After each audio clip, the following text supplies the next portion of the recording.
Bem, agora para falar sobre o transplante de córnea, com grande prazer que eu recebo aqui no estúdio a oftalmologista do Hospital de Clínicas de Porto Alegre, a médica Diane Marinho, tudo bem? Tudo bem. Seja muito bem-vinda aqui ao programa. Antes da gente falar sobre o transplante de córnea, para situar o pessoal que está em casa, né? O que é a córnea?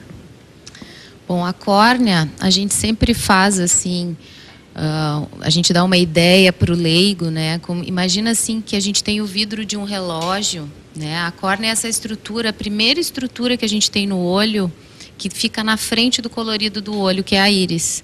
Então, como ela é uma membrana transparente... É como se fosse uma lente de contato? Como se fosse uma lente de contato, assim, como se fosse um vidro transparente, né? Para a pessoa poder enxergar bem, essa estrutura tem que estar absolutamente transparente, senão ela passa a enxergar embaçado.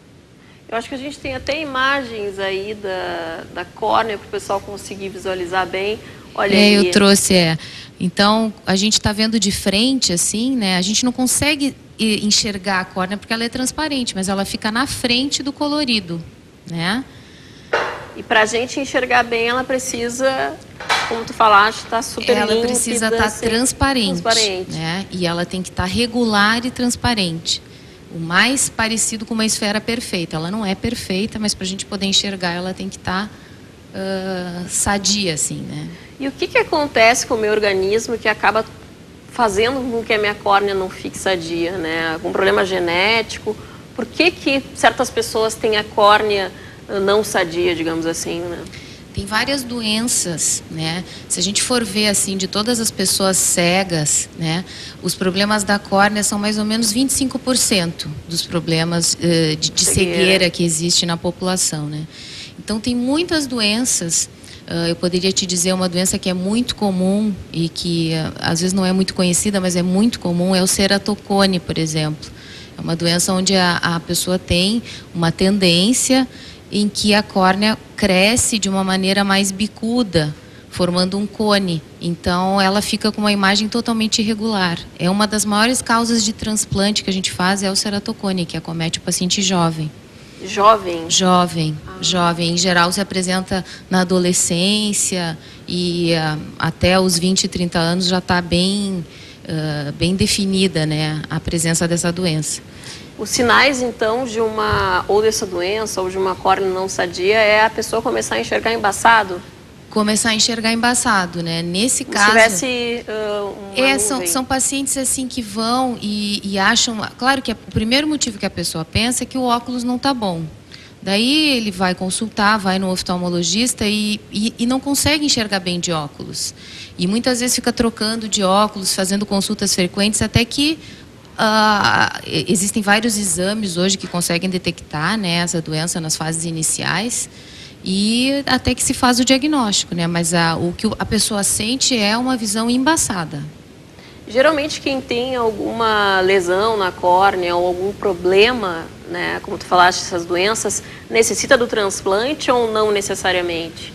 Não, a gente sempre deixa o transplante para o último recurso, né? Hoje em dia se a gente consegue detectar essas doenças no início, a gente pode fazer com que essas doenças, de repente, não progridam para um transplante, mas é que às vezes é difícil a gente pegar um paciente nas fases geralmente iniciais. A pessoa vai procurar um médico quando ela já não está enxergando bem. Quando ela já está bem ruim, né? E além disso, isso a gente está falando do ceratocone, mas tem outros problemas, como acidentes, né? Pessoas que têm acidentes de carro, por exemplo, que fazem lesão da córnea, que machucam, né?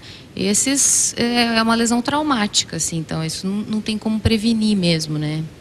Para quem não precisa, não necessita do transplante, como tu falaste aí no início, né? No início ali que descobre, dá para fazer o tratamento como, né? Com colírios. Se existe, por exemplo, para o ceratocone, que é uma das doenças que mais leva para transplante, né? Se a gente hoje consegue detectar numa fase bem inicial, existem aplicações de ultravioleta, associados com vitaminas, ou mesmo implantes que se coloca, uns anéis dentro da córnea que a gente pode colocar. Esse é um exemplo de um paciente com ceratocone, onde a córnea é mais bicuda que o normal, sabe? Isso é uma foto de perfil que dá para ver que olhando assim parece que está tudo bem, mas ela é muito bicuda. Difícil de se observar o olho nu? Numa fase inicial mas quando a doença está mais avançada, daí pode ter opacidades. Eu acho que tem outras fotos que mostram como que é um paciente com uma opacidade na córnea para tu poder... Ali, por exemplo, está mostrando um paciente que está com a córnea opaca e a gente retira só aquela região central ali que está ruim e precisa ter um doador, né? Então, por que é tão importante a gente né, fazer esses programas? Porque o transplante só acontece se a gente tiver doador, né? E tem que ter uma conscientização assim da população, porque a doação só vai acontecer se a família autorizar, né? Então, se a pessoa não conversou isso durante a vida, se isso não foi falado, manifestado entre os familiares, às vezes chegar naquela hora ali do luto, é difícil a gente decidir, né, por um familiar, se pela doação ou não, né? Com certeza. Mas a gente estava falando antes de entrar aqui no estúdio, né, inclusive, doutora, sobre que a situação no Rio Grande do Sul melhorou muito, né? Antigamente, um paciente que necessitava de um transplante de córnea, ele passava muito tempo à espera, né, de uma córnea, e hoje em dia... Melhorou muito, né? Cerca de 2 meses, né? Então, assim, nem faz tanto tempo que as coisas melhoraram, né? A nossa situação até o ano passado era de uma espera de 1 ano. Então, quem precisava de um transplante tinha que se inscrever numa lista única do Estado, né? E levava 1 ano para conseguir. Hoje, devido a várias ações conjuntas, e nisso eu chamo a atenção assim, a ação da própria Secretaria da Saúde, a Central de Transplantes, que se mobilizou, né? Eu trabalho no Hospital de Clínicas e o nosso hospital também houve uma motivação para que as coisas realmente mudassem, né? Então, melhorou muito a organização, a distribuição dos tecidos, e hoje a espera está em torno de 2 meses. Então, a gente já teve mais de 1.000 pacientes esperando em lista de espera. Hoje, esse número está um pouco menor do que 170 no estado inteiro. Então... E como se dá, doutora, para quem está nos assistindo agora, que já manifestou interesse, né, já entrou na fila do transplante, como acontece no momento que eu recebo a informação de que tem uma córnea para mim e de que eu vou ser submetida a um transplante? A partir daí, como se dá isso, né? O paciente ele tem que estar inscrito, né? Então o paciente ele tem uma doença na córnea que precisa, então ele tem que ter um médico que faça esse diagnóstico, né? Hoje esse tratamento é totalmente disponível pelo SUS, né? Então um paciente que precisa de um transplante, seja privado, seja do SUS, ele vai entrar na mesma lista de espera. Então, ele tem que ser cadastrado, tem que ser um médico especialista que faça transplantes, que inscreva esse paciente na central de transplantes para transplante. E a central, então, à medida que ela vai recebendo os tecidos que são captados no estado inteiro, né? E aí os bancos de óleos também têm uma função muito importante, né? Porque nos bancos é onde se faz o processamento desse tecido, né? Então, quando o paciente chega na sua vez, né, a central então vai distribuir um tecido para aquele paciente que chegou na sua vez, né? Seja ele meu paciente, de outro médico, de outro hospital, né? Então ele é informado por telefone, e a córnea tem essa vantagem em relação aos outros órgãos. Porque geralmente é imediato quando a gente fala em transplante de órgãos, né? A pessoa pega de surpresa.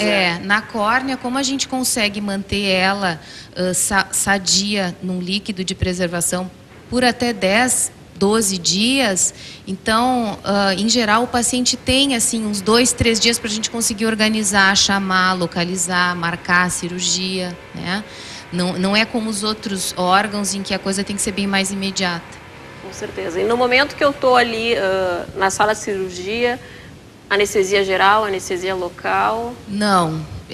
Na grande maioria das vezes a gente faz anestesia local. Local. É um bloqueio que se faz assim na volta do olho, né? Na maioria das vezes não precisa ser anestesia geral. É uma cirurgia também, na maioria das vezes ambulatorial. Então, o paciente faz o procedimento, fica recuperando um pouquinho na sala de recuperação e dali ele já vai para casa. Ele não precisa internar, né?